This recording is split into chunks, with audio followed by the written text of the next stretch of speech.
ආයුබෝවන්. අය මේ සතියේ කතා බහ 18 වන දිගෑරුමත් එක්ක ඔන්න අපි අදත් එකතු වෙනවා ඔයාලත් එක්ක.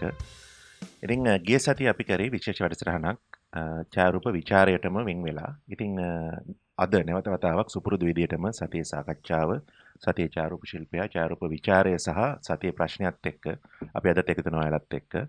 අදත් මේ වැඩේට මාත් එක්ක එකතු වෙලා ඉන්නවා අපේ සංජය සහ ක්‍රිස්. ඉතින් පහුගිය දවස්වල දෙන්නගෙන් ඇහුවොත් මොකද උනේ කියලා සංජය මං හිතන්නේ සද්ද එකතුමකට පස්සේ ආපහු එන්නේ. ඔව් මේ චාරූප සම්බන්ධනේ ටිකක් වෙනස් දෙයක් කරා මේ චොකලට් හදන්න හැදුවා ඒක හරි ගියේ නෑ හැබැයි මේ හරි නුගී කොහොඳයි නැත්නම් අපි චොකලට් කෑම නවත්තන්න වෙනවා. ක්‍රිස් මොකද කරේ? විශේෂම වැඩක් නැහැ. නමුත් අපි සාමාන්‍ය ඉවෙන්ට්ස් වගේ කරා. ඊට අමතරව ඉතින් මේ ටිකේ වැඩි නිරත වුණේ කම්පියුටර් එක ඉස්සරහා තමයි. පරණ ඇල්බම් වගේක් හදන්න තියෙනවා. කලකට ඉස්සර ගත්ත පින්තූර වගේ එක. ඇල්බම් වගේක් මේ හදලා දෙන්න තියෙනවා. මොකද කියන්නේ අපි එතනින් එහාට ඒ පිළිබඳව මොකුත් කියන්නේ නැහැ. ඉතින් අපි අද ඔයාලට එතනින් එහාට අපිට කියන්න තියෙන්නේ දැන් කතා බහ ගත්තොත් එහෙම අපි පටන් අරගෙන කතා බහ කියලා කියන්නේ කතා බහ පටන් අරගෙන නම් දැන් අපි 18 වෙනි වැඩසටහන කරන්නේ. නමුත් අපි කතා බහ Facebook group එක පටන් අරගෙන දැන් සුමාන 3ක් මාසයක් වගේ කාලයක් වෙනවා. ඉතින් දැන් අපිට මේකට සෑහෙන ඡායාරූප ප්‍රමාණයක් එනවා. අපේ ඊමේල් ඇඩ්‍රස් එකටත් පින්තූර ටිකක් එනවා. ඉතින් අපි විශේෂ වැඩසටහනක් කරා ගිය සතියේ ඡායාරූප විචාරය සඳහාම. ඉතින් මේ එන ඡායාරූප දිහා බැලුවමත් ඊළඟට අපි අතර යන සාකච්ඡා මේ ගැන කල්පනා කරලා බලලා අපි හිතුවා අපි යම්කිසි අලුත් දෙයක් මේකට තවත් එකතු කරන්න ඕනේ කියලා. මොකද මේගොල්ලෝ දිරිගැන්වීම උදෙසා මොකද ඒකට විශේෂයෙන්ම හේතු වෙන්නේ සමහර ඡායාරූප වෙනවා ඊටම හොඳ මට්ටමේ ඡායාරූප. තවත් ඡායාරූප වෙනවා ඒවා තව සෑහෙන දියුණු විය හැකි ඒවා. ඒ කියන්නේ තාක්ෂණ වශයෙන් යම් දුර්වලතා තියෙන ඡායාරූප අපිට හම්බ වෙනවා. දැන් සමහරවිට අපි හොඳම ඡායාරූප ගැන නෙවෙයි දා කතා කරන්නේ. මොකද අර අධ්‍යාපනයේ සමහරවිට කතා කරන්න දේවල් ඒ කියන්නේ අධ්‍යාපනයේ දෙයක් වැඩිපුර දෙන්න තියෙන දෙයක් ගැන කතා කරන්නේ.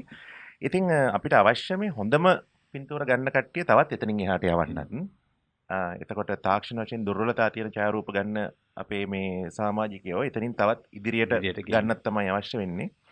ඉතින් අපි හිතුවා මාසෙකට සැරයක් ඒ කියන්නේ සති 4-5කට වරක් හොඳම ඡායාරූප කීපයක් තෝරලා අපි ඒක ඉදිරිපත් කරන්න කියලා. ඒ කියන්නේ මේ අපේ පැනල් එක අපේ මඩුල්ලේ තේරීම අපි මඩුල්ලේ පමණ නෙවෙයි. නෑ.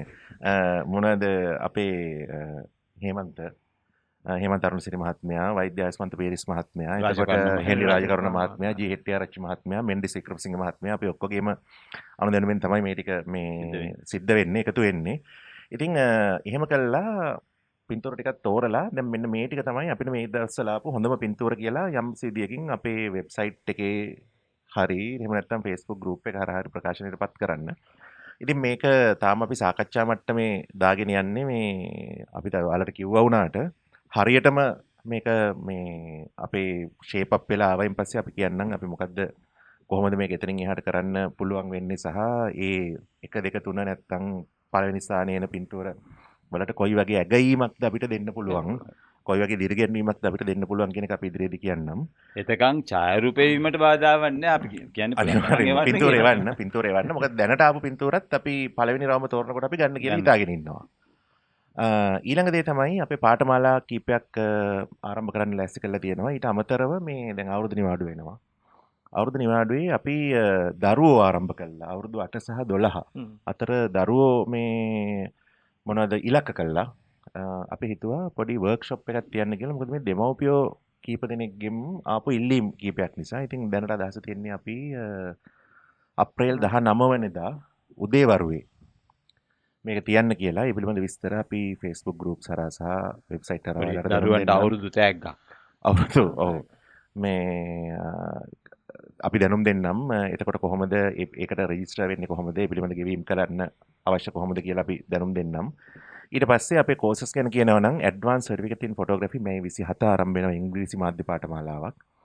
පාසල් දරුවන් සඳහා ඒ කියන්නේ 7 සිට 9 වසර දරුවන් සඳහා ඉලක්ක කරගත්තු පාඨමාලාවක් මේ 3 වෙනිදා ආරම්භ කරන්න අපි නෑ සිංහල මාධ්‍යයෙන් ඒක කරන්න මේ ආරම්භ කරන්න ලෑස්ති කරලා තියෙනවා.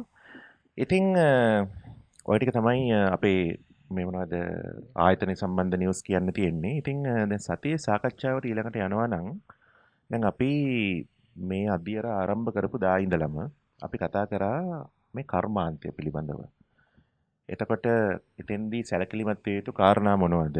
ඒකට දැන් අපි වෙඩින් ගැන අපි කතා කරා සතිය දැන් මම හිතන්නේ 3ක් 4ක් වගේ කාලයක් අපි වෙඩින් ගැනම මේ ඉලක්ක කරලා කතා කරා. මොකද කර්මාන්තයට ඊටාම වැදගත්ම ක්ෂේත්‍රයක් නිසා. ඉතින් අපි අද කතා කරන්න යන්නේ කර්මාන්තයට අදාළ කරුණු කාරණාවක් ගැනම තමයි. නමුත් මේක අපි පළවෙනි අධ්‍යයනයේදීත් සෑහෙන කතා කරා. අපි මේ පිළිබඳව වැඩසටහනකුත් කරා. සම්පූර්ණයෙන්ම මේකට වෙන් කළා වැඩසටහනක් කරා. නමුත් දිගින් දිගටම මේ පිළිබඳව ප්‍රශ්න අහලා එවනවා. මේ මොනවද මේ අපේ ශිෂ්‍යයෝ විතරක් නෙමෙයි Facebook group එක හරහා විදේශ රටවල ඉන්න සමහර අපේ ප්‍රෝග්‍රෑම් එක බලන කට්ටිය අපේ මිත්‍රයෝ පවා අහලා එවනවා මේ ප්‍රශ්නය.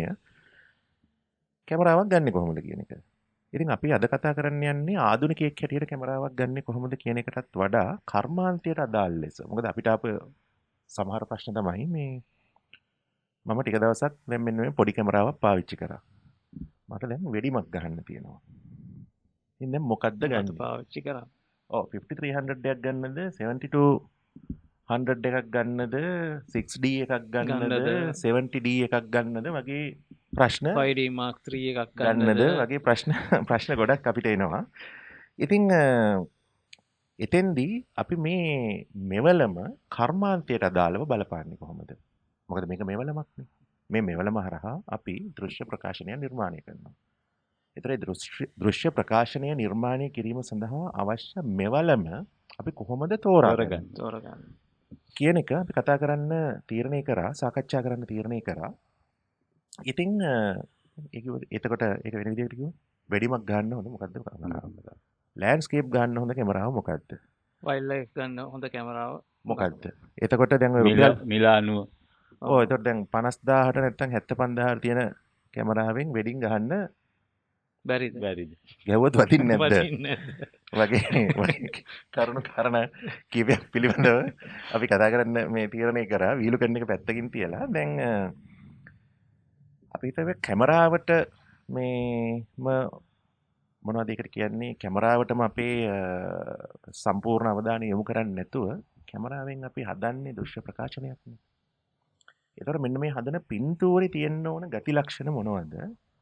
අන්නේ ගති ලක්ෂණ තියෙනා වූ පින්තූරයක් හදන්න මේ මෙවලම ගන්නෙ කොහොමද කියන එක මේ කතා කරෝතින් දැන් වෙඩින් ෆොටෝ එකක් ගත්තොත් එහෙම දැන් ඔක කොයි වගේද වෙන්න ඕනේ? ෂාප්නස් තියෙන්න ඕනේ. ඕකේ. තව ඊට පස්සේ ඒකේ වාර්තාකරණය හොඳට තියෙන්න ඕනේ. තව වෙන මොනවද තියෙනවද? ආලෝක තත්ත්වය හරියට තියෙන්න ඕනේ. එතකොට මේක මහ මැජික් එකක්ම නෙමෙයි නේද? ඕනම පින්තූරයක තියෙන්න ඕන ප්‍රධාන ඒ කියන්නේ දැන් මේක කීපයක් තියෙනවා. පැහැදිලිව පේන්න ඕනේ මොනවද මේ කියන්නේ කියලා. ෂාප්නස් තියෙන්න ඕනේ. ඊට පස්සේ වාර්තාව හරියට කතාව කියවෙන්න ඕනේ. ඒතර ඕකට අදාළයි වස්තු සංවිධානය වෙන්නේ මොනවද කියලා පේන එක අපිට. මේ ඔක්කොම හරියට පේන්න ලයිට් අප් වෙලා තියෙන්න ඕනේ. තව හරි කිව්වොත් depth of field control කරනවද නැද්ද වගේ දේවල්. ඒ වගේ දේවල්. ඉතින් දැන් එතෙන්දී දැන් අපි දැන් කැමරා බොඩියට අමතරව ලෙන්ස් එකක් පාවිච්චි කරනවානේ.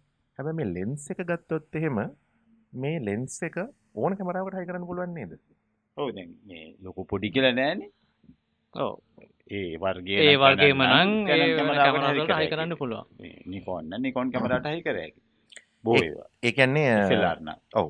ඒ කියන්නේ ලක්ෂ 8 කැමරාවට හයි කරන එක 75000 කැමරාවට හයි කරන්නත් පුළුවන්. ඔව් ඉතින් එහෙම ඒ නිසා අපි අද කතා කරමු දැන් මේ බොඩි එක. දැන් බොඩි එකක් ගන්නකොට ඒතකොට දැන් නිතරම කමර්ෂල් ෆොටෝග්‍රැෆි වල යෙදෙන ශිල්පීන් දෙන්නෙක් හැටියට ඔයාලා කියන්නේ පින්තූර ෂාප් වෙන්න ඕනේ කියන කතාව හරියට කියවෙන්න ඕනේ. ආලෝකය හරියට තියෙන්න ඕනේ. තාමත් කිව්වේ නෑ මේ ફોකස් පොයින්ට් කීයක් තියෙන්න ඕනේද? මොනවද එතකොට ෆ්‍රේම් කීයක් වදින්න ඕනද වගේ කතා කිසි එකක් තාම කියවුන්නේ නැහැ. කමර්ෂල් එකක් ඕනද නැද්ද කියලා. ඔව්. කමර්ෂල් ෆොටෝග්‍රැෆි වගේ දෙයක් වෙඩින් එකක් කරන්න අපිට මේ ෆෝකස් දැන් පොයින්ට් ක්‍රිස්ගේ ආරම්භය හොඳයි. දැන් වෙඩින් එක ගැන දිගටම කිව්වොත් එහෙම. වෙඩින් එකට ඔය ෆෝකස් පොයින්ට් ගොඩක් ඕනෙත් නෑ. ඒ ෆෝකස් පොයින්ට් 1500ක් තියෙන එකක් හොයලා කියන්නේ එකක් තිබුණත් අපි කරන් යනවානේ. එකක් ඇති. එකක් ඇති. මේ හැබැයි ඒකෙන් අදහස් වෙන්නේ නෑ මේ 100ක් 200ක් තියෙන එක නරකයි කියන එක නෙවෙයි. ඒකෙන් විසාම හොඳින් කරගන්න පුළුවන්. නමුත් ඒක මොකටද බාධා කරලා කියන්න ඕනේ මේ අපේ වීඩියෝ සීරියස් ගණිත දන්නේ මේ ෆෝකස් පොයින්ට් 1500 වගේ දේවල් මේ ඒක නිසා මේ එච්චරම ඒ වාක්‍ය සීරියස් ගන්න එපා. මේ මොනවාද අපි කියන්නේ මේ එහෙම තිබීමේ වැරද්දක්වත් ඒක ඉතාමත් හොඳයි. නමුත් ඒවා මේ අවශ්‍යන වෙලාවල් තියෙනවා. එකක් කරන්න අත්‍යවශ්‍ය කාරණා නෙවෙයි. නමුත් දැන් මෙහෙම හුවොත් එහෙම දැන් ක්‍රිස් පාවිච්චි කරන්නේ D5 එකන්නේ. නිතරම D5 D4 මට්ටමේ කැමරානේ. ඉතින් ඇයි දැන් මේ ඕවා පාවිච්චි කරන්නේ? දැන් ඕක තියෙනවනේ ෆෝකස් පොයින්ට් 5000ක්ද කොහෙද? නැද්ද? අවුරුදු 35ක ගමනකදී අපි පටන් ගත්තේ නෑ නේතනින්. මොකක් හරි කැමරාවක් පාවිච්චි කරනකොට පොඩි පොඩි ලිමිටේෂන්ස් එනවා. ඒ නිසා ඊගාව මොඩල් එකට යනවා. එහෙම ගියා. ඊගාව එක තමයි අපිට පුහුණු වූ කැමරාව දැන් අතට හුරු වෙලා දැන් ඉතින් ඕකෙම ඔය වගේ කැමරාවක ඉන්න කැමති. අනිත් එක තමයි මේ ඔයාලා ගහන්නේ වෙඩින් විතරක්ම. ඔව් අපි වෙඩින් විතරක් කරනවා නෙවෙයිනේ. අනිත් වැඩත් කරනවා. ඉතින් ඒක නිසා ඒ දේ කොයි දෙයකටත් හරියන කැමරාව තියාගැනීමේ මම හිතන්නේ මේ අර අනිත් දේවල් ගැන කිව්වයින් පස්සේ දැන් ඔනේ ෆෝකස් පොයින්ට් ප්‍රමාණය ගත්තොත් දැන් වෙඩින් එකක් ගහන්න ෆෝකස් පොයින්ට් එකකුත් ඇති. ඇති. හොඳටම ඇති. හැබැයි දැන් ඔයාලා ඉවෙන්ට් කවර් කරනකොට ස්පෝර්ට්ස් ඉවෙන්ට්ස් උත් කවර් කරනවා. එතකොට තනි ෆෝකස් පොයින්ට් එකට වඩා ට්‍රැකින් අවශ්‍ය වෙනවා නේ. ට්‍රැකින් අවශ්‍ය නැහැ. ඒක නම් ඉතාමත් මේ අර ඉස්සර කොහොමද ගත්තේ කියලා හිතෙන තරමට. ඔව් ඒක තමයි දැන් මට මතක් වුණෙත් ඒකමයි. මොකද දැන් ඒ කාලේ ඔය මොකක්වත් එහෙම ට්‍රැකින් ඒ කතන්දර මොකුත් නැහැ. නමුත් ස්පෝර්ට්ස් ෆොටෝග්‍රැෆි කරා. ඉතා ඉහළ තත්ත්වයේ බොහොම මවිතයටපත් වෙන තරම් ඡායාරූප හැදුනා. හැබැයි නමුත් ඊට සාපේක්ෂව අද අපි වැඩි ඡායාරූප ප්‍රමාණයක් දකිනවා නේද? දකිනවා එතනින් එහාට ගිය එකක් දකිනවා. මොකද ඒ තාක්ෂණයේ දියුණුව හින්දා. එතකොට දැන් ඒ අපි කතා කරේ දැන් ෆෝකස් පොයින්ට් ට්‍රැකින් වගේ දේවල් දැන් බොඩි කියන දේවල්. එතකොට එතනින් එහාට අපි කතා කරන්නේ එහෙම මොනවද බෆර් එක ෆ්‍රේම් රේට් එක වගේ දේවල්. දැන් වෙඩින් එකක් ගහන්න තප්පරයට කිලෝමීටර් තප්පරයට කිලෝමීටර් නෙමෙයි තප්පරයට ෆිල්ම් කාලේ නම් එහෙම කියන්නේ කිලෝමීටර්. ඔව් මොකද ඒකත් වැදගත්. මොකද අපි මුල කාලේ මේ අර ලීවර් එක වයින්ඩ් කරලා ඇඟිල්ලෙන් තමයි මේක මේ කරකැව්වේ ෆිල්ම් එක. එකක් කල් ගිහලා මෝටර් ඩ්‍රයිව් එකක් ආවනේ. ඒ කාලෙදි මේ සමහර ඡායාරූප ශිල්පීන් බොහොම ඉක්මනට ඒ වැඩේ කරගන්නවා. බොහොම සමහරුන්ට හරි ඉක්මනට කරන්න පුළුවන්. හරි ඉක්මනට පුළුවන්. අපි ෆිල්ම් පාවිච්චි කරන දවස්වල එහෙම පුරුදු වෙලා හිටියා. ඊට පස්සේ මෝටර් ඩ්‍රයිව් එකක් ආවා. ඊට පස්සේ මට මතකයි F5 කැමරා එක කාලෙට එනකොට F5 එකේ දිව්වා තප්පරයට ෆ්‍රේම්ස් 8ක්. තප්පර 4මාරෙන් 36 රීල් එක දුවනවා. මේ මට මතක හැටියට ප්‍රැක්ටිකල් ෆොටෝග්‍රැෆි මැගසින් එකේ අන්තිම ඇඩ් එකේ යන්නෙත් එහෙම තමයි. තප්පර 4මාරෙන් රෝල ඉවරයි වගේ ඇඩ්නුත් ඒ දවස්වල මේ ගිය ෆ්‍රේම් රේට් එක ගැන කියන්න. දැන් වෙඩින් එකක් ගහන්න තප්පරයට ෆ්‍රේම් 15ක කැමරාවක් අවශ්‍යද? නෑ. කිසිම අවශ්‍යතාවයක් නෑ. නමුත් අර ස්පෝර්ට් ඉවෙන්ට් එක ගහන්න තිබුණොත් හොඳයි. තිබුණොත් හොඳයි නේ. ඇත්තෙන්ම මේ කාලේ අවශ්‍යයි. තියාගෙන ඉන්න එක හොඳයි. කොයි වෙලාවක ඕන වෙන වෙලාවක ඉන්නත් නිසා. එතකොට දැන් බෆර් එකටත් අදාළ වෙන්නේ ඕකමයිනේ. තප්පරයට 15ක් ගහන්නේ නැත්නම් බෆර් එක කොච්චර ලොකුද පොඩිද කියන එක අදාළ වෙන්නේ නැහැ. එතකොට බැටරි ගත්තොත් එහෙම බැටරි ලයිෆ් එක ගොඩක් තියෙන එක හොඳයි වෙඩින් එකකදී. මොකද හේතුව බැටරි බැස්සොත් එහෙම වෙන බැටරි එකක් තියෙන්න වෙනවා. මාරු කරගන්න නැත්නම් පොඩි කරදරයක වැටෙන්න ඉඩ තියෙනවා. මොකද දැන් මනමාලි පෝරුවෙන් බහින වෙලාවට බැටරි මාරු කරන්න උනොත් ඒ ප්‍රශ්න ටික තියෙනවා. ඒකට ලෑස්ති වෙලා ඉන්න ඕනේ. දිනෙල ඉස්සෙල්ලා ප්‍රශ්නේ තමයි මේ F5 එකක් වගේ එකක හොඳ බැටරි ලයිෆ් එක හොඳට තියෙනවා. D5 ඒ නිසා ඒවත් අපිට ඕන වෙනවා. ඕන වෙන්නේ නැතුව නෙවෙයි.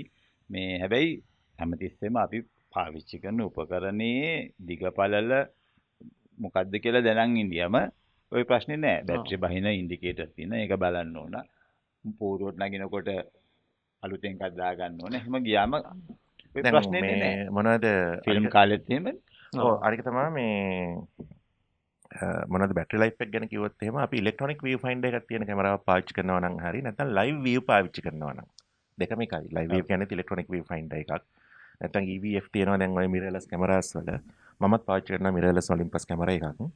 දැන් මේකේ view finder එක පාවිච්චි කරනකොට අපි ඉලෙක්ට්‍රොනික view finder එක බැටරි ලයිෆ් එක හරි ඉක්මනට ඉවර වෙනවා. ඉතින් අනිත් වැඩේ තමයි මේ වයිල්ඩ් ලයිෆ් එහෙම කරනවා නම් අපි හිතනවා මේ දැන් අපි පින්තූර 1000 2000ක් ගහන්නේ නැහැ. පින්තූර හරිම සිලෙක්ටිව් ප්‍රමාණයක් ගහන්නේ. නමුත් හැමතිස්සෙම අපි ලොකු ලෙන්ස් එකක් ફોකස් කරන්න, ට්‍රැක් කරන්න හැමතිස්සෙම මේක ඔබ ඉන්නේ. ඒතර පින්තූර ගත්තේ නැති වුණාට බැටරි පවර් එක බලන්න. බැටරි පවර් එක මාරු විදිහට බහිනවා. තව එකක් මට මතක් වුණේ දැන් ඔය ෆිල්ම් කරන කාලේ පවා එකක් තමයි ෆිල්ම් එකක් ඉවර වෙනවා. ඉවර වෙනවා. ඉතින් ඒ කළමනාකරණය තියෙන්න ඕනේ. ඔව්. අපි ලෑස්ති අපි කළමනාකරණය දැනගෙන ඉන්නෝනේ දැන් තියෙන්නේ ෂොට්ස් කීයක් තියෙනවද? එතකොට දැන් ඉස්සරහට වෙන්නේ මොකක්ද? ඒ ලෑස්තිය ඒ කොටස තියෙන්නේ අපි ළඟ. ඔව් ඒක කැමරාවල නෙවෙයි. මම හිතන්නේ හොඳ පොයින්ට් එකකට ඔයාලා මේක අරගෙන ආවේ මේ කළමනාකරණය කියන වචනේ ගත්තොත් එහෙම දැන් එතකොට මොකද්ද අර අපි අහපු කෙනාට දෙන උත්තරේ. උත්තරේ එක්කෙනා නෙමෙයි. මම හිතන්නේ කළමනාකරණය කියන වචනේ ඇතුළේම උත්තරේ තියෙනවා කියලා. ඒ කියන්නේ තමන්ගේ අතේ කීයක් තියෙනවද? අන්නේ මුදල් ප්‍රමාණය කළමනාකරණය කරගෙන අපි කොහොමද මෙන්න මේ භාණ්ඩේ මිලදී ගන්න කියලා. අපි ඊටාම පැහැදිලිව කියා සිටිනවා මේ කාලේ තියෙන ඕනම DSLR එකක්. වෙඩින් එකක් ගන්න හොඳයි. ඉවෙන්ට් කවර් කරන්න හොඳයි. එහෙම නෑ කියලා කවුරුත් තර්ක කරනවා නම් අපි තා අවධාරණයෙන් ලෑස්ති ඒක එහෙම පුළුවන් කියලා කියන්නත් ඒක එහෙම පුළුවන් වෙන්නේ කොහොමද කියලා ඔව් ඉතින් අපි කියලා දෙන්නත් නේ. කියලා දෙන්න අපි පුළුවන්. මුලදී මේ ඉහළම මට්ටමේ කැමරා පාවිච්චි කරේ නැහැනේ. ඉතින් එතකොට අපි ගත්තොත් එහෙම කොයි කැමරාවද ගන්න කියලා ඇහුවොත් එහෙම තමන්ගේ අතේ තියෙන මුදලට සරිලන විදියට ගන්න පුළුවන් වෙන්නේ Canon 70D එකක් හරි Nikon 5300 එකක් හරි නම් කිසි ප්‍රශ්නයක් නැහැ ඒක ගන්න. මතක තියාගන්න ඔයාලට ගන්න සිද්ධ වෙන්නේ ඔය කැමරා බොඩි එක විතරක් නෙමෙයි. ලෙන්ස් එකක් ගන්න වෙනවා. එතකොට දැන් මේ රට ගත්තොත් එහෙම මේ ආර්ද්‍රතාවය ඊටාම ඉහළ මට්ටමක තියෙන්නේ. ලෙන්සස් එහෙම එළිය තිබ්බොත් එහෙම හරි ඉක්මනට පුස් කරනවා. ඒතර ඔයාලට සිද්ධ වෙනවා මේක අර හියුමිඩිටි එක. වාතයේ ආර්ද්‍රතාවය අඩු කරන්න කැබිනට් එක දාලා තියන්න. ඒතර කැබිනට් එක මිලදී ගන්න තවත් මුදල් ප්‍රමාණයක් වැය කරන්න වෙනවා. බැටරි ගන්න සිද්ධ වෙනවා. දැන් මෙමරි චිප්ස්. මෙමරි කාඩ්ස් ගන්න වෙනවා. ඒතර ඔය සේරම දාගෙන යන්න මල්ලක් ගන්න වෙනවා. නේ? ඔව්. ඉතින් ඔය බැටරි නම් අඩුම ගානේ දෙකක් තියාගන්න ඕනනේ. ඔව්. එහෙම නැත්නම් බැටරි ට්‍රිප් එකක් දාගන්න වෙනවා ඩබල් A සයිස් ගන්න. ඒතර ඒවා ඊටත් වඩා වියදම්. සමහර අවස්ථාවක දැන් ට්‍රයිපොඩ් එකක් වගේත් ගන්න වෙනවා ඇක්සසරිස් හැටියට නේ. ඔව්. ඉතින් එතෙන්දී කල්පනා කරලා බලන්න තමන්ගේ අතේ කොපමණ මුදල් ප්‍රමාණයක් තියෙනවද? ඒ තියෙන මුදල් ප්‍රමාණය අනුව ගන්න පුළුවන් කැමරාව ගන්න. ඒ කැමරාව එක්කම ඔයාලත් වර්ධනය වෙනවා. ඔයාලා ග්‍රෝ වෙනවා. එක මොහොතකදී ඔයාලට තේරෙයි අර කලින් ක්‍රිස් කිව්වා වගේම මේ කැමරාව දැන් මට මේ හේතුව නිසා මදි. මොකද දැන් මම මේ වයිල්ඩ් ලයිෆ් ගහන්න ගියා. මට මේක ට්‍රැක් කරන්න බෑ. ඒක නිසා මට මේ වගේ කැමරාවක් අවශ්‍යයි කියලා. එතෙන්දී කල්පනා කරලා බලලා එතෙන්දී අපෙන් අහන්න අවශ්‍ය වෙන එකක් නෑ ඔයාලට. නෑ එතකොට මේ මට්ටමට ඇවිල්ලා ඉන්නවා. එතකොට දැනුමක් තියෙනවා. Tamanට ඕන කැමරා එක තෝරගන්න පුළුවන්කම පුළුවන්. ඉතින් ඊටාම වැදගත් වෙන්නේ මේකේ මේ කැමරාව ෆොටෝ ගහන්නේ නැහැ. මේ කැමරාව පිටිපස්සේ ඉන්න මිනිස්සයා තමයි මේ මෙවලම භාවිතා කරලා පින්තූර ගන්නේ. ඒකට අවශ්‍ය වෙන්නේ මේක භාවිතා කරන්න අවශ්‍ය ඡායාරූප ශිල්පය පිළිබඳව, ආලෝකය පිළිබඳව, දෘශ්‍ය sannivedanaya පිළිබඳව, කතාවක් කීම පිළිබඳව දැනුම තමන්ගේ ඇස් ඉදිරිපිට සිද්ධ වෙන දේ අපි ඔළුවෙන් කල්පනා කරනවා කොයි ටිකද අපි හසු කරගන්නේ කියලා. අන්නේ හසු කරගන්න ටික රෙකෝඩ් කරගන්න, වාර්තාකරණය කරගන්න තමයි අපි කැමරාව පාවිච්චි කරන්නේ. අතේ තියෙන මුදලට සරිලන කැමරාවක් මිලදී ගන්න. ඒ ටික තමයි අපිට සතියේ සාකච්ඡාවේදී කියන්න තියෙන්නේ. ඊළඟට අපිට තියෙන්නේ සතියේ ඡායාරූප ශිල්පය පිළිබඳ මේ කතා කරන්න. ඒතර අපි අද කතා කරන්න ලෑස්ති වෙන්නේ නික් බ්‍රෑන්ඩ්. නික් බ්‍රෑන්ඩ් 1964 ඉපදිච්ච බ්‍රිතාන්‍ය ජාතිකයෙක්.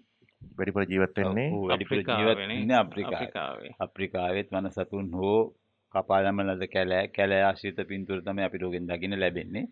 අපේ ප්‍රධාන මාතෘකාවටත් ඔහුගේ ඡායාරූප සම්බන්ධයක් තියෙනවා. ප්‍රධාන වශයෙන්ම සම්බන්ධයක් තියෙනවා. ඒතකොට දැන් නික් බ්‍රෑන්ඩ් ගැන විකිපීඩියා පේජ් එකක් පවා තියෙනවා. මේ විකිපීඩියා පේජ් එකේ නික් බ්‍රෑන්ඩ් ගැන කියවන දෙයක් තමයි මේ දැන් මිනිස් චර්යාවන් නිසා මේ වනසතුන් ජීවත් වෙච්ච පරිසරය වාසස්ථානයේ වනසතුන්ට අහිමි වෙගෙන යනවා. ඒතර මේ මිනිසා විසින් කරන්නා වූ පරිසර විනාශය වනසතුන්ට අයිති වෙලා තිබිච්ච ස්ථානවල දැන් වනසතුන් නැහැ. ඊටාම මේ මොනවද වියලි වැස්ස නැති නිකන් දුරු කතරක් දූවිලි පිරිච්ච කතරක ස්වභාවයට මේ වනාන්තර පත් වෙමින් පවතිනවා අප්‍රිකාවේ පවා. ඒ පිළිබඳ ඊටාම ප්‍රබල sannivedanaya කරන කතාවක් කියන එක්තරා විදියක ක්‍රමයට අභියෝග කරමින් විරෝධාකල්පයක් ගොඩනගෙන ඡායාරූප ශිල්පියෙක් තමයි නික් බ්‍රෑන්ඩ් කියලා කියන්නේ. එතකොට නික් බ්‍රෑන්ඩ්ගේ ඡායාරූප එකතුව බැලුවත් මෙතෙක් කල් කරපු දැනට කරමින් පවතින ඡායාරූප ගත්තත් ඔහු මේ වැඩේම තමයි දිගටම කරන්නේ. ඒතර අර ක්‍රිස් කලින් කියපු කතාව අද සාකච්ඡාවට කොහොමද සම්බන්ධ වෙන්නේ කියන එක දැන් අපි අද කතා කරන්නේ කැමරාවත් තෝරගන්නේ කොහොමද කියලා. ෆෝකස් පොයින්ට් කීයක් ඕනේද? ෆෝකස් පොයින්ට් 5000ක් තියෙන කැමරාවක් අපි හොයලා ගන්නවද? ඒතර දැන් මේ නික් බ්‍රෑන්ඩ් කරන්නේ පරිසර විනාශය වනසතුන් පිළිබඳ ඡායාරූප. දැන් ඔයාලා වෙබ්සයිට් එකට ගිහිල්ලා බැලුවම පෙනේ කොයි වගේ පින්තූරද තියෙන්නේ කියලා. අද වයිල්ඩ් ලයිෆ් ෆොටෝග්‍රැෆි කිව්වහම ඔලුවට එන්නෙම හයිෆයි කැමරානේ නේ. ලොකු කියන්නේ ෆ්‍රේම් රේට් එක. නමුත් නික් බ්‍රෑන්ඩ් අපිට මවත වතාවක් මුලට ගෙනහින්න මතක් කරලා දෙනවා මේකේ මූලික දේවල් පිළිබඳව, බේසික්ස් පිළිබඳව. මොකද නික් බ්‍රෑන්ඩ් පාවිච්චි කරන්නේ Pentax මේ 676 කැමරාවක්. මීඩියම් ෆෝමැට් කැමරාවක් පාවිච්චි කරන්නේ film. black and white film. එතකොට lenses පාවිච්චි කරන්නේ ඊටාම කොට ප්‍රයිම් lenses. zoom lenses මේ දුර අර මේ මොනවද ටෙලිෆොටෝ lenses නෙමෙයි. narrow angle lenses නෙමෙයි. ඔව්. ඉතින් මේව පාවිච්චි කරමින් නික් බ්‍රෑන්ඩ් කරන්නා වූ ප්‍රකාශනය කොපමණ ප්‍රබලද? අතිශයම ප්‍රබලයි කියන එක ඔයාලට වෙබ්සයිට් එකට ගිහිල්ලා දැනගන්න පුළුවනි. අනික තමයි මේ නික් බ්‍රෑන්ඩ් කියනවා මේ මම ෆිල්ම් වලට කැමතියි. මෙන්න මේ හේතුව නිසා. ඒ විතර නෙවෙයි නික් බ්‍රෑන්ඩ්ගේ සයිට් එක මේ නික් බ්‍රෑන්ඩ් එක සාකච්ඡාවක් කියනවා මේ වෙලාවකට මම කල්පනා කරනවා අය මේ අර මෙච්චර ෆ්‍රේම් රේට් ගානක් මෙච්චර ඔටෝ ෆෝකස් එකක් තියුණනම් හරි ෂෝක්. නමුත් මේ කැමරාවෙන් මට කරන්න පුළුවන් වැඩ මේ ෆිල්ම් එක පාවිච්චි කරලා මේ විදිහට වැඩේ කරන්නේ මම කැමති කියලා. ඉතින් නික් බ්‍රෑන්ඩ්ගේ සයිට් එක nickbrand.com සයිට් එක නම් ටිකක් ස්ලෝ. මොකද තාම ෆ්ලෑෂ් සයිට් එකක් තමයි නික් බ්‍රෑන්ඩ් පාවිච්චි කරන්නේ. නමුත් ගිහිල්ලා බැලුවෙන් පස්සේ තේරෙයි කොච්චර ප්‍රබලද කියලා. ඉතින් අපි නික් බ්‍රෑන්ඩ්ගේ පින්තූර දෙක තුනක් දිහා බැලුවොත් එහෙම මෙන්න මේ පළවෙනි පින්තූරේ බලන්න ක්‍රිස් මේ කොච්චර සරල පින්තූරයක්ද අපිට මේක බැලුවම අහස පේනවා. ඊළඟට ශිතිජෙන් පහළට වියලුණු බිමක් ඉරිතල ගඟක් මේ විලිගේ ගඟක් පැවක අපි දකින දර්ශනය පේනවා. ඒකේ බිත්තරයක් පිහිටවපු බිත්තරයක් තියෙනවා. මේක පරිමාණයට නම් ටිකක් ලොකු කුරුල්ලෙක්ගේ ඊටාම පැස්පරෙක්ගේ වගේ වෙන්න පුළුවන්. දැන් මේක තුල අපිට ඔහු දෙන පණිවිඩය තමයි අතිශයින් වැදගත්. මිනිසුන් විසින් විනාශ කරන මේ පරිසරය තුල මේ බිත්තරයට ජීවයක් නැතුව යනවනේ. මව් කිරිල්ලක් පේන්නත් නැහැ. ඒකම අනිත් පැත්තෙන් අපිට ඉන්න මේවා වෙනස් කරන්න පුළුවන් බලාපොරොත්තුවක් නව බීජ බිත්තරයක් නේ අපි අතර තිබේ කියන සංකල්පිකුත් ලැබෙනවා. ඉතින් නික් බ්‍රෑන්ඩ්ගේ මේ ප්‍රබල sannivedanaya තමයි හරිම වැදගත්. දැන් මොකද මේක මේ අර දැකලා දුවනකොට බිත්තරයක් තියලා දැක ගහපු පින්තූරයක් නෙමෙයි. ඔව් සමහරවිට මේක බිත්තරේ වෙන තැනක තියෙන්නේ නැත්තේ නේ. ගෙනල්ලා තියලා ඊටාම පැහැදිලිව මේක කම්පෝස් කරලා ලයිට් එක බලලා ගහපු ෂොට් එකක් මේ තියෙන්නේ. අර වනජීවී ඡායාරූපයක් වූ පමණින් සතෙක් සිටිය යුතුය. ඔව්. කියන තැන නෙමෙයි. හැබැයි මේවත් හොඳ මේ જાති පින්තූර තමයි. නමුත් දැන් ඊළඟ පින්තූරේ ගත්තොත් එහෙම ඒක එහෙම ප්ලෑන් කරලා ගහන්න පුළුවන් පින්තූරයක් නෙමෙයි. නමුත් මේකෙදිත් අර කතන්දරේම කියවෙනවා අපිට ගහකොළක් දකින්නවත් හම්බෙන්නේ නැහැ. කොච්චර වියලද කියලා තේරෙනවා ආලියා වෙදිනකොට ඇවිස්සෙන දූවිලි වලින්. මේ ඒකම පොළො ඉරිතවලක් තියෙනවා ටිකක්.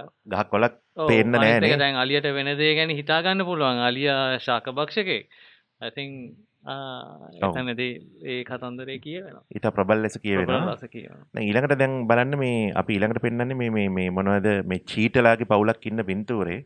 යන ගමන් ගහපු එකක් නෙවෙයි නේ. යන ගමන් ගහපු එකක් නෙවෙයි. දැන් මේ වගේ එකක් දැන් මීඩියම් ෆෝමැට් කැමරාවකින් දැන් මේ චීටාගේ ළඟට ගිහිල්ලා ඉන්න පුතා කියලා ගහන්න පුළුවන් පින්තූරයකුත් නෙමෙයි නේ මේක. ඒතර දැන් මේවා ගහනකොට මේ සත්තාගේ චර්යාව අධ්‍යයනය කළා. කැමරාව යම් ස්ථානයක පිහිටවලා මේක ට්‍රිගර් කරන්න විදියක් හොයාගෙන අපි මෙන්ඩිස් වික්‍රමසිංහ මහත්තයා හිටියනම් කියයි මොකද එතුමා මේ જાතිය පින්තූර ගහන නිසා නිතර මේ කොහොමද ගහන්නේ කියලා මේක ඊටාම තාක්ෂණික වශයෙන් මේ ඉහළ වැඩක්. හැබැයි තාක්ෂණික වශයෙන් ඉහළයි කියලා කිව්වේ මේ තාක්ෂණික වශයෙන් ඉහළ කැමරාවක් තියෙන්න ඕන කියන එක නෙමෙයි. කැමරාව ට්‍රිගර් කරන්න මෙකනිසම් එකක් තියෙන්න ඕන අවශ්‍ය වෙලාවට. ඉතින් ඊළඟ පින්තූරේ ගත්තා වුණත් මේ ඊටාම මේ මොනවද තරමක් ළඟින් ඉඳගෙන ගහපු සිංහයින්ගේ පින්තූරයක් තමයි මෙතන තියෙන්නේ. ඉතින් ඔයාලටත් බලන්න පුළුවන් නික් බ්‍රෑන්ඩ්ගේ පින්තූර nickbrand.com කියන මේ සයිට් එකට ගිහිල්ලා අපි ලින්ක් එක දාලා මේ අපේ ෂෝ නෝට්ස් වල සහ ඔයාලා වීඩියෝ එකේ ඔයාලට දැනටත් පේන්න තියෙනවා ඇති. ගිහිල්ලා බලන්න මෙවැනි දේවල් අධ්‍යයනය කරන්න නැවත වතාවක් අපිට බේසික්ස් මතක් කරලා දෙන්න. අපේ මූලයන් මතක් කරලා දෙන්න මේ නික් බ්‍රෑන්ඩ් වගේ ශිල්පීන්ගේ ප්‍රකාශනය තුල සහ ඒගොල්ලෝ මේ වැඩේ කරන විදිය තුල ඉතා ලොකු පණිවිඩයක් අඩංගු වෙනවා. මොකද එකක් තමයි මේ ඡායාරූප වල තියෙන අතිශය ප්‍රබල බව. මේ සරල ඡායාරූප නෙමෙයි. දෙවෙනි කාරණේ තමයි මේ අතිශය ප්‍රබල වූ ප්‍රකාශනය කරන්න මේ මිනිස්සු භාවිතා කරන්නා වූ උපකරණ. ගත්තොත් එහෙම මං කියන්නේ නික් බ්‍රෑන්ඩ්ගේ කැමරාව විතරක් තිබුණාට නික් බ්‍රෑන්ඩ් ළඟ තියෙන අනිත් බඩු සිම්පල් බඩුය කියලා. ඒකට අවශ්‍ය වාහනද, ට්‍රැප්ස්ද, ට්‍රිගර් ට්‍රැප්ස්ද ඔක්කොම නික් බ්‍රෑන්ඩ් පාවිච්චි කරනවා වෙන්න පුළුවනි. නමුත් මේ ඒ සම්පූර්ණ සිද්ධි මාලාව පිළිබඳවම අධ්‍යයනයක් කළා, සතාගෙන අධ්‍යයනයක් කළා කරන්නා වූ ප්‍රකාශනය හරියට ඔළුවේ හදාගෙන තමයි මේ ප්‍රකාශනයන් කරන්නේ. ඉතින් ඒ ටික තමයි අපිට සතියේ ඡායාරූප ශිල්පය හැටියට මේ නික් බ්‍රෑන්ඩ් ගැන අපිට කියන්න තියෙන ඔයාලට. ඉතින් ඊළඟට අපිට තියෙන්නේ සතියේ අපේ ඡායාරූප විචාරයට යන්න. කලින් කිව්වා වගේම පින්තූර ගොඩක් ලැබිලා තියෙනවා. ඉතින් අපි හම්බෙච්ච පින්තූර කීපයක් අපි තෝරගත්තා මේ ඔයාලට පෙන්නලා මේ යම් දේවල් ගැන කතා කරන්න. මුල්ම පින්තූරේ මෙන්න මේ චෛත්‍යයක පින්තූරයක්. නදීක අතුකෝරාලට. නදීක අතුකෝරාලගේ මේ සංජය ඡායාරූපය කියන්නේ කොම්පොසිෂන් එකම හොඳයි. එක්ස්පෝෂර් එකේ වුණත් මේ ප්‍රශ්නයක් නැහැ. නමුත් මම හිතනවා HDR වගේ එකක් කරලා තියෙනවා කියලා. මොකද ෂැඩෝ ඒරියාස් ටිකක් ඉස්මතු කරගෙන තියෙනවා. ඒකෙන් ටිකක් අස්වාභාවික ගතියක් පින්තූරේට ෆ්ලැට් ගතියක් ඇවිල්ලා තියෙනවා නේද?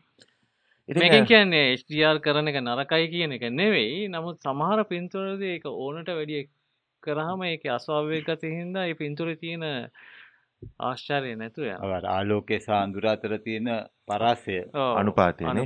මොකද දැන් ආලෝකය සහ අඳුර අතර තියෙන අනුපාතයෙන් තමයි අපිට මේ ගැඹුර දිග පල්ල පිළිබඳව මේ ත්‍රිමාන භාවය පිළිබඳව හැඟීම ඇති කරන්නේ. එහෙම නැත්තම් වෙන්නේ අර පොඩි එකෙකුට තනි පාට කෑල්ලක් දුන්නලා රවුමක් අඳින්න කිව්වොත් මෙහෙම රවුමක් අඳිනවා. ඒක පාට කරන්න කිව්වම පාට කරගෙන යනවා. නමුත් චිත්‍ර ශිල්පියෙක් කොහොම නෙමෙයිනේ. ටෝන්ස් ඔක වෙනස් කරන්නේ. ටෝන්ස් වෙනස් කිරීම තුළින් පමණක් ඔහු මේ ගෝලාකාර බව පිළිබඳව හැඟීමක් අපිට ඇති කරනවා. ඉතින් අපි මේ තියෙන ටෝන්ස් අපි ෂැඩෝස් මැරුවයින් පස්සේ මේ වෙන ප්‍රශ්නේ තමයි මෙන්න මේ ගැඹුර පිළිබඳ සංකල්පය මේ නැති වෙලා යනවා. ඒතර සංකල්පය කියනකට වඩා ගැඹුර පිළිබඳව අපිට පේන දේ අවබෝධය නැතුව යනවා. සමහරට මේක ඒ තිබ්බ විදියටම තිබ්බනම් මීට වඩා ලස්සන වෙන ඉඩ තිබ්බ. හැබැයි ඒ කියන්නේ ගොඩක්ම අඳුරු නම් ඔය සාමාන්‍ය ප්‍රමාණයකට යට හරියට කලබලේ ගන්න පින්තූරයක්වත් නෙවෙයි වෙලා තියෙනවා. ඒ කියන්නේ එක්ස්පෝෂර් එකෙන්ම සමහර දේවල් ගොඩාක් දුරට ගොඩ දාගන්න තිබ්බා. ඒ නදීකට මේ අපිට කියන්න තියෙන්නේ මේ වැඩේ කරගෙන යන්න HDR කරනවා නම් ඒත් ප්‍රශ්නයක් නැහැ කරන්න. ඉතින් සමහරවිට ඔයාගේ ක්ලයන්ටෙල් එක ඔයාගේ පින්තූර බලන කට්ටිය මේකට කැමති වෙන්න පුළුවන්. මේකට කැමති වෙන්න පුළුවන්. නමුත් අපිට පොඩ්ඩක් මේක පුෂ් කරලා තියෙනවා වැඩි කියලා අපිට හිතෙනවා. ඉතින් ඊළඟට බැලුවොත් එහෙම ඊළඟ පින්තූරේ අපිට චාමර සුලක්කන මේ ඒපු පින්තූරයක් ක්‍රිස් මේ චාමරගේ පින්තූරේ මම හිතන්නේ අපේ අර මේ වර්ක්ෂොප් එකේදී ගත්ත පින්තූරයක්. අපි ඒ වෙලේ යමක් කියලා දුන්නා.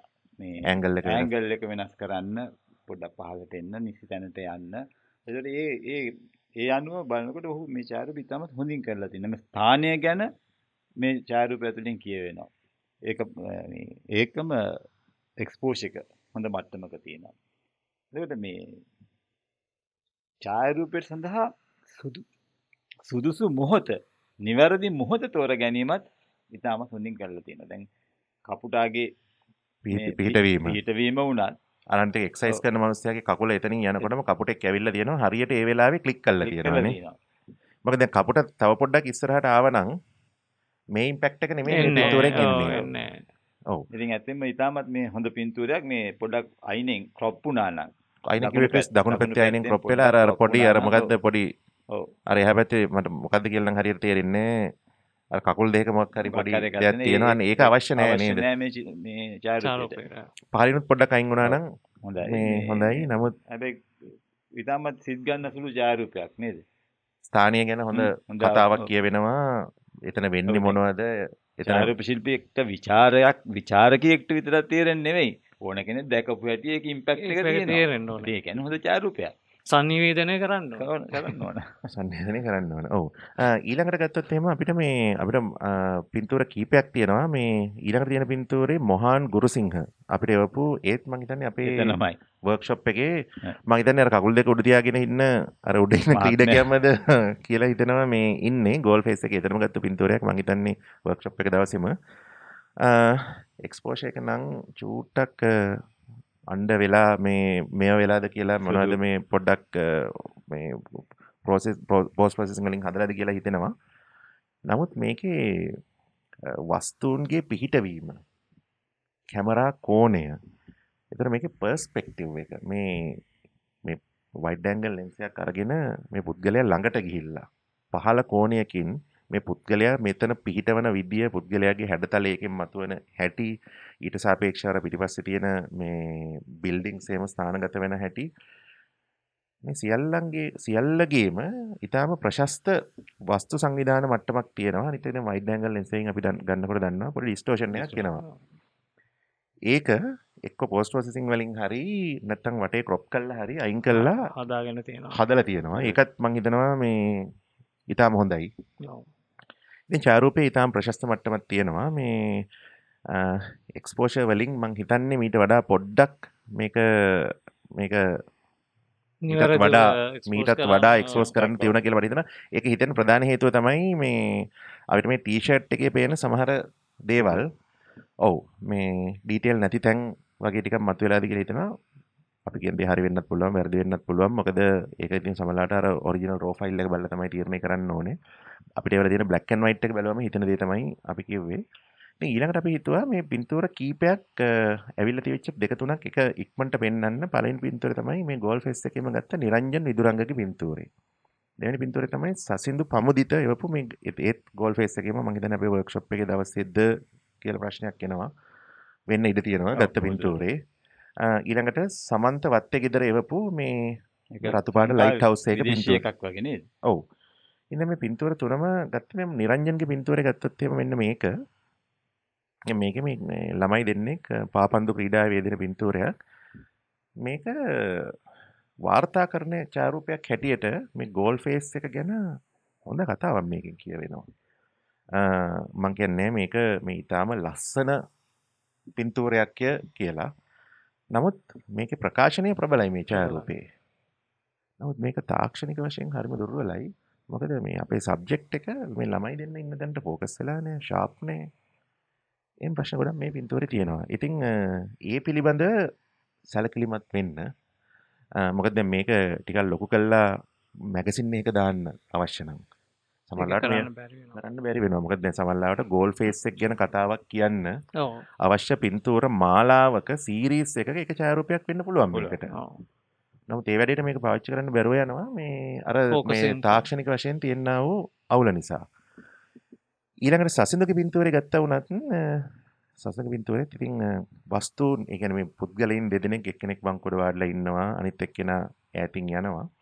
නමුත් දැන් මේක වුණත් මීට වඩා ප්‍රබලව මේ කතාව කියන්න තිබුණා මේ ප්‍රධාන අරමුණට තව ටිකක් ලං වෙලා මෙයා තව ටිකක් ලොකු කරා නම් දැන් මේ දෙන්නම එක පමණ ප්‍රොමිනන්ට් ඒ කියන්නේ එක්කෙනෙක් ප්‍රොමිනන්ට් වෙනවා. ඒ කියන්නේ කතාවක් කියවෙන්නේ ඒක කොතනද බලන්නේ කියන එක ප්‍රශ්නයක් වෙනවා බලන කෙනාට. මම හිතන්නේ අද අපි දැක්ක අර කලින් ඡායාරූපයක් ගැන මොහොතකට අවධානය යොමු කරවතින් එහෙම අපිට අර ගෝල් ෆේස් එකේ එක්සයිස් කරන මිනිස්සයාගේ වයිඩ් ඇන්ගල් ෂොට් එක බ්ලැක් ඇන්ඩ් වයිට් ෂොට් එක දිහා අපි බැලුවම අර එතන තියෙනා වූ ප්‍රබලත්වය මේ පින්තූරෙත් ගොඩනගන්න තිබුණා කියලා අපිට පැහැදිලිවම පේනවා.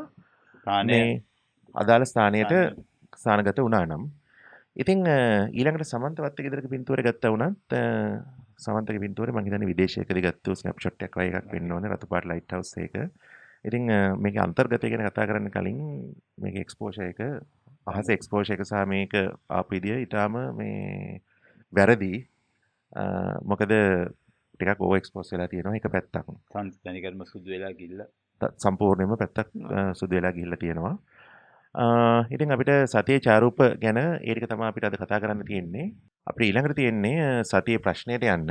සතියේ ප්‍රශ්නේ අපිට එවලා තියෙන්නේ නදීක අතුකෝරාල. අපිට කලින් ඡායාරූපිකුත් එවේ නදීක එවලා තිබුණේ. නදීක අපෙන් අහනවා what is dynamic range? දැන් ඩයිනමික් රේන්ජ් එක ගැන කියනවා නම් ඩයිනමික් රේන්ජ් කියලා කියන්නේ ගතික පරාසය කියලා සිංහලෙන් කියන දේ.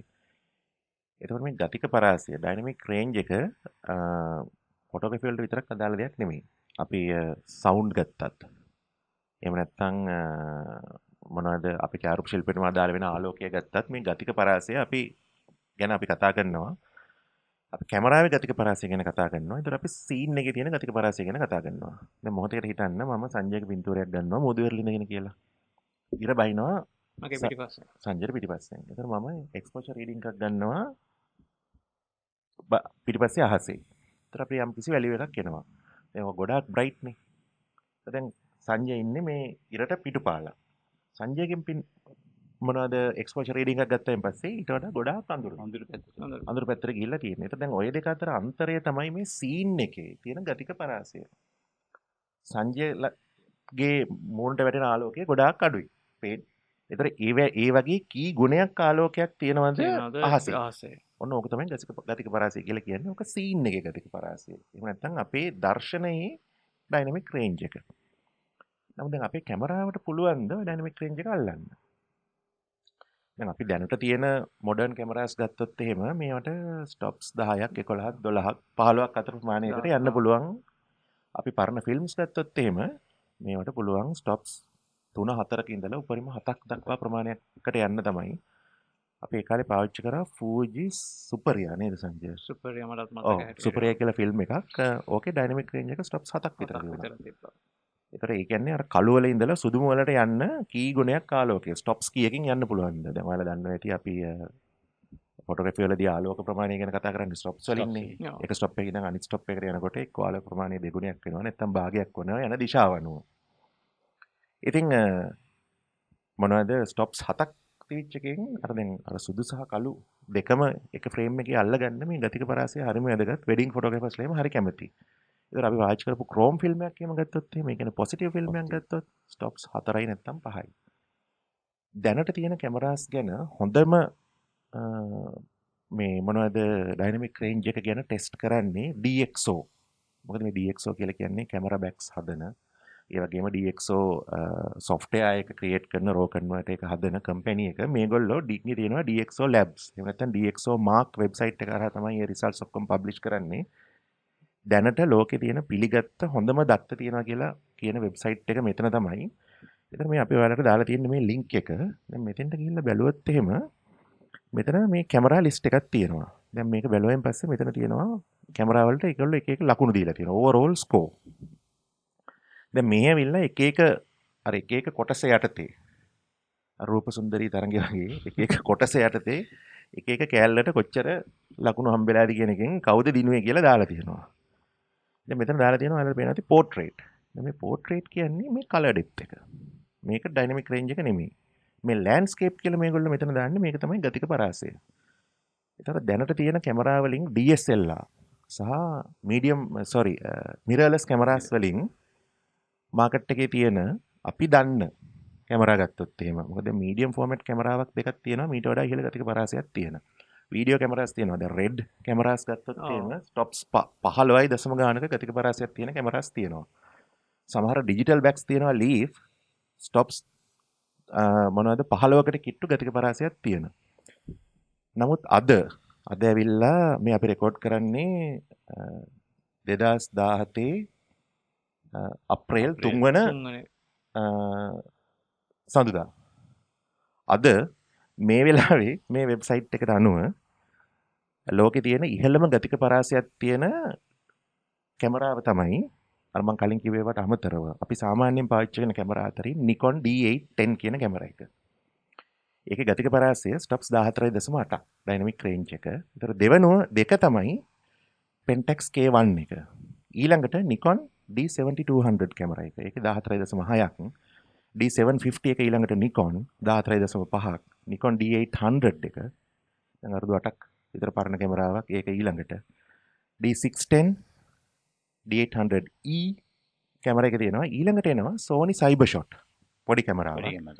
ඔව් ඒකේ ගතික පරාසය 14.3යි. ඊළඟට ආපහු D600 එක. ඊළඟට එනවා Sony A7 එක. Sony A7 එකටත් වඩා පහලින් තමයි තියෙන්නේ Sony A7R සහ Sony A7R2 කියන කැමරා එක. මොකද ඒවයි ගතික පරාසය ස්ටොප්ස් 13 දශම ගාණක් තමයි තියෙන්නේ. ඉතින් මේ ගතික පරාසය කියන දේ නෙමෙයි කැමරාවක තියෙන වැදගත්ම දේ. ගතික පරාසය වැදගත්. ඊට අමතරව තමන්ගේ වැඩේට අදාළව මේකේ තියෙන අනිත් ෆීචර්ස් මොනවද කියන එක තමයි අපි කල්පනා කරන්න ඕන. කොච්චර ලෙන්ස් සිලෙක්ෂන් එකක් තියෙනවද? මේ ලෙන්සස් වල ගණන් කොහොමද? කොච්චර ලේසියෙන් අපිට මේවට බඩු හොයාගන්න පුළුවන්ද? බැටරි ලයිෆ් එක කොහොමද? මේ අපි කරන වැඩවලට සාපේක්ෂව ඔය වගේ දේවල් තමයි මේකට වැදගත් වෙන්නේ. ඉතින් ගතික පරාසය කියන්නේ ඔය වගේ දෙයක්. ඔය පිළිබඳව විස්තර ඔයිට වඩා දැනගන්න අවශ්‍ය නම් ඔයාලට යන්න පුළුවනි DxOMark වෙබ්සයිට් එකට dxomark.com එකට. එතනට ගියන් පස්සේ මේ සම්පූර්ණ මේ ලිස්ට් එක උඩින් පල්ලෙහාට බලාගෙන යන්න පුළුවනි. අලුතෙන් කැමරාවක් එනකොටම මේගොල්ලෝ අලුතෙන් ඒක ඇඩ් කරනවා මෙතෙන්ට ටෙස්ට් කරලා බලලා. ඉතින් මේක තමයි දැන්ට ඉන්ඩස්ට්‍රි එකේ පාවිච්චි වෙන ස්ටෑන්ඩඩ් එක හැටියට මේ ගන්න වෙබ්සයිට් එක. ඉතින් ඒක තමයි නදීකගේ ප්‍රශ්නෙට අපිට දෙන්න තියෙන උත්තරේ. ඉතින් මොනවද සතිය කතා බහ 18 වන පිගෑරුමේ අපිට අවසානයේ දැන් ඇවිල්ලා තියෙන්නේ. අපිට නැවත වතාවක් මතක් කරන්න තියෙන්නේ අපේ කෝසස් කීපයක් පටන් ගන්නවා මේ මාසේ ඉඳලා.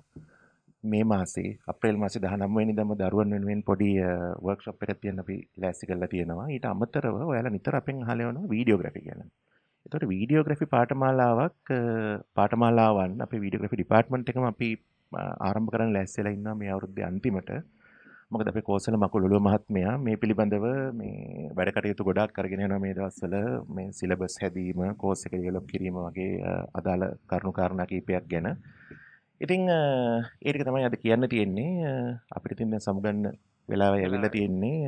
සුපුරුදු ලෙසම අපේ ක්‍රිස්ගෙන් සහ සංජයගෙන් අහන්න තියෙන්නේ ඔයාලා හොයාගන්න අවශ්‍ය නම් කට්ටිය කොහොමද මේ IME වෙබ්සයිට් එකට ආවම අපි හොයාගන්න පුළුවන්. මාවත් එතනින්ම හොයාගන්න පුළුවන්. නැත්නම් මගේ පුද්ගලික වෙබ් අඩවිය struckbylight.com හරහා හොයාගන්න පුළුවන්. අපි ඔක්කොම Facebook එකෙත් ඉන්නවා. ඉතින් එහෙමනම් එන සතියේත් මේ වගේ වැඩසටහනකින් නැවත හමු වෙමු. ආයුබෝවන්.